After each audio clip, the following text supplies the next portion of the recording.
I don't know what it is, Tyler Miller's start streak, but 30 some games, 38, something like that. What has he meant to the room, and how able is he to take even another big step? Given he's already accomplished a lot, but how have you seen him evolve? The improvements that he continues to make, as an older player, usually as offensive lineman, at a certain age, or a certain, they developed a certain skill set and they're kind of maybe stuck in their ways, but he's really curious about how to become better, whether it's supplementation, diet, lifestyle, and technique and fundamentals. And I think that for him, like you know, when I've answered questions about him, coaches or teams would ask, like, what's he like on the field? Like, I don't know if they would assume that he is, like just he's got it figured out and he's cruising. But like that's the exact opposite of how he is, like I would assume that like a mic'd up session with that guy during practice is pretty boring because he's just like lunch pail, brings it to work and goes out there and grinds. So he means a lot to the room. He provides great leadership. He's humble. He's extremely coachable. And me and him have built a bond through him being able to be coached hard. And I think that that's the bond that we've built from, an early stage of our, player coach relationship. And he continues to be the same guy, and the consistency, the trust, and his ability to get better every, I'm looking at it almost as quarters, like you're going through spring ball and he's getting better through that. Then you go to fall camp and he's arguably had one of the best fall camps, of his entire career. So it's been fun to see the consistency of growth for him. How much do you think his maturity level has climbed after becoming a young father, now a father of two? Not just that, but I mean, just discipline that you've got to have, because those are pretty big responsibilities to have on your plate while you're a student and athlete.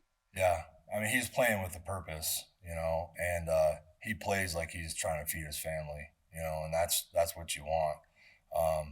From a maturity standpoint, he just takes everything really, really serious, and every conversation with him is life or death, especially about football. And it's kind of fun to watch, older guys ask questions, because then it helps, and this kind of goes back to your previous question, but it helps the younger guys feel confident that they can ask questions if they see him doing that. And I think that's pretty cool. Can you give us a little insight on the center competition? Yeah, so every day for season Qs, when we do the center stuff, we have about 8 to 9 guys playing center. So that's kind of, as you guys know me, like I like to teach a lot of people how to play center. And we've really had Dylan Barrett, Jim Boniface, and Brennan Black that have done an extremely good job. And it's a tight race between all three of those guys, because they all have something a little bit different that they bring to the table at the centerpiece. And they're all different strengths that they have. The cool thing is like the consistency of play at that position. It doesn't, you could go to practice and watch those three guys rotate in and out, playing all different positions all over the field. And there's not like a drop off. There's not like a change of pace. And that's been the fun part about this fall camp, seeing that battle go. Because when you do have position battles, sometimes it's, so clear cut in the beginning, and then it's easier for the coach to say, well, there it is. But then, as a coach, you're kind of like, oh, well, what happens if this happens, and you're kind of like, you don't sleep very good at night. But those guys are like workhorses. They just, you don't see a difference between them. And it's not like they've all been playing center forever either. So that's the cool part about it. Does that have to get settled before you can start figuring out the other pieces? I mean, like obviously, like Brendan started a ton of games. It's a guard for you guys. So how does that all work for you? Yeah, so the big piece about playing offensive line, and I told them from the day, that we started fall camp, and they know this by now with me, that I'm going to teach those guys how to play all positions. And we've got tackles that are snapping. Everybody's trying to learn it because and sometimes I'll take guards that maybe don't have like a 100% knowledge of the offense, and I'll make them play center to force them to make all the calls and to force them into that role. And then, two practices later or two walkthroughs later, they have a deeper understanding of the scheme because, they're, the one spearheading it. So, it's pretty cool to see those guys compete and try to flip positions, but the biggest thing about offensive line that I believe in and won't stop believing until the day I die is it's really the five guys that work best together as one.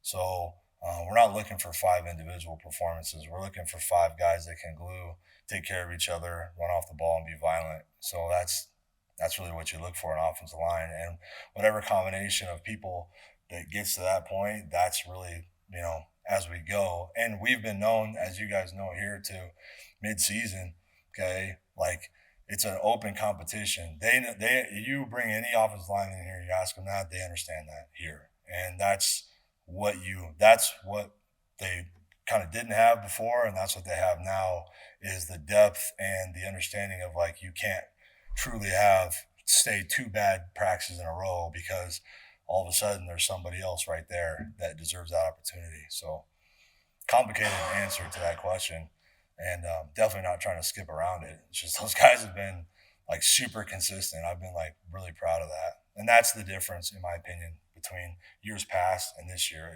It was improvement, drastic improvement, and now it's like consistent, good offensive line play. Sticking on the interior of the offensive line, Trevor Boore is someone who I think started 6 or 8 games for you guys last season. What do you see his role being this fall? I think that kid's going to be a leader.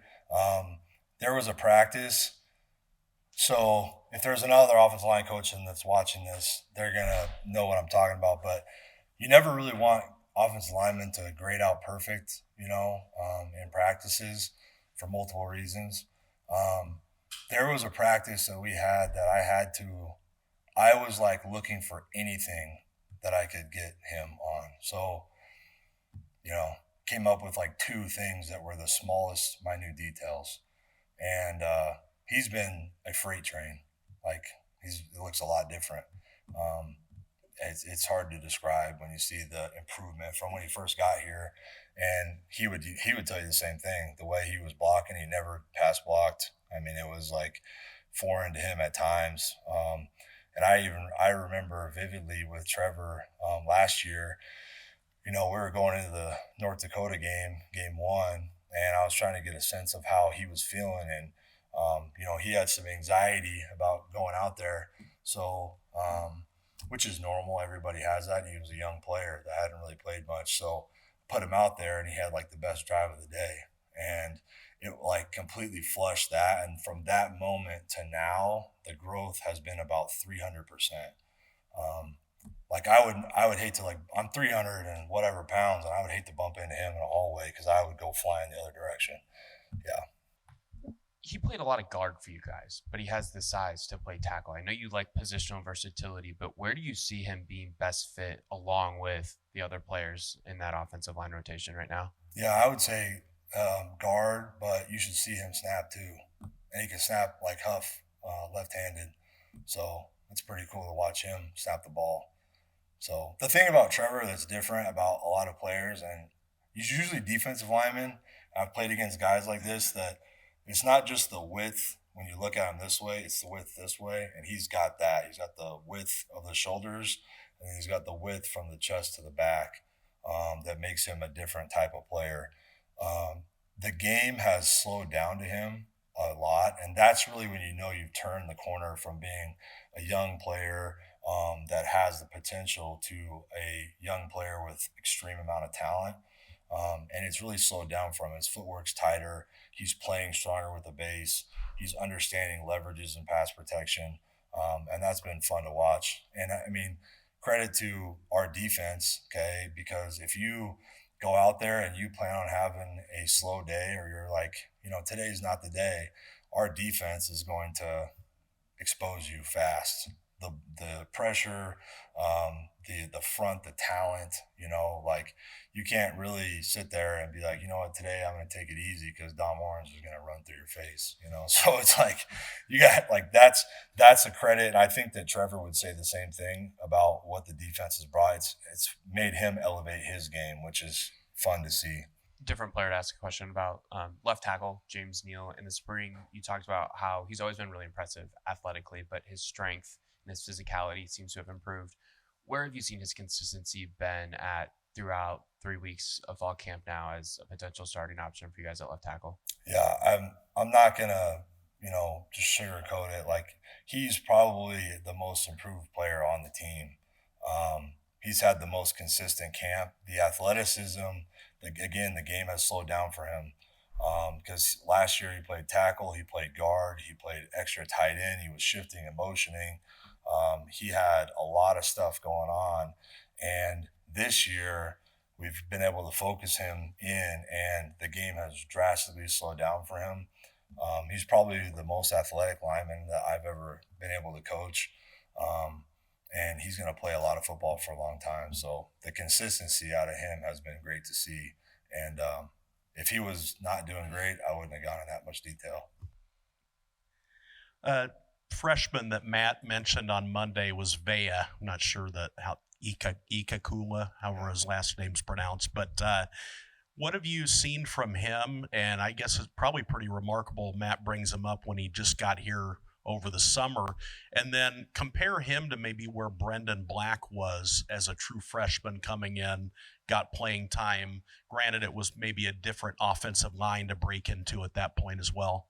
Yeah, Vaya is it's hard to describe. Vaya will go forward no matter what's in front of him, and he is one of the smartest freshmen that I've ever coached before. We've gotten to the point, there's a couple guys in meetings that I don't even try to ask questions to because I know that they're going to ace it fast and everyone else will just, go to the next play. And as a freshman, it happened today in a meeting. I asked everybody else besides him because I knew he knew the answer. And that's the most impressive piece to me about him is like his knowledge of the offense. And then when you watch him in team reps go forward, and you're like, oh my gosh, watch him pull. He's running through things, and it's been fun to see out of him. So I'm really excited about him. He's one of the young guys that we should all, as a community, be excited about. And building off of that, you've got so many seniors on this year's offensive line. Who are some of the younger guys in camp this fall that you've been really impressed with that might kind of form the future of that offensive line?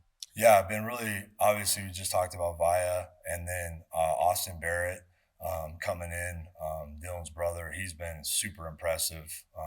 He's a tank. He doesn't complain. That guy has been really fun to coach, and he's been playing multiple positions, doing a really, really good job. And then really Garrett Rutledge continues to be someone that I avoid in the hallways. So that's the type of guys that we like. And that, he doesn't say much. It probably wouldn't be a very good interview, but he would just stare at you the whole time. So, we love him and what he's about. And that guy's got some extreme talent. Dontrell Holtz had some really good moments this camp. And we've been able to really credit to those seniors because they've set the standard and they've set the bar.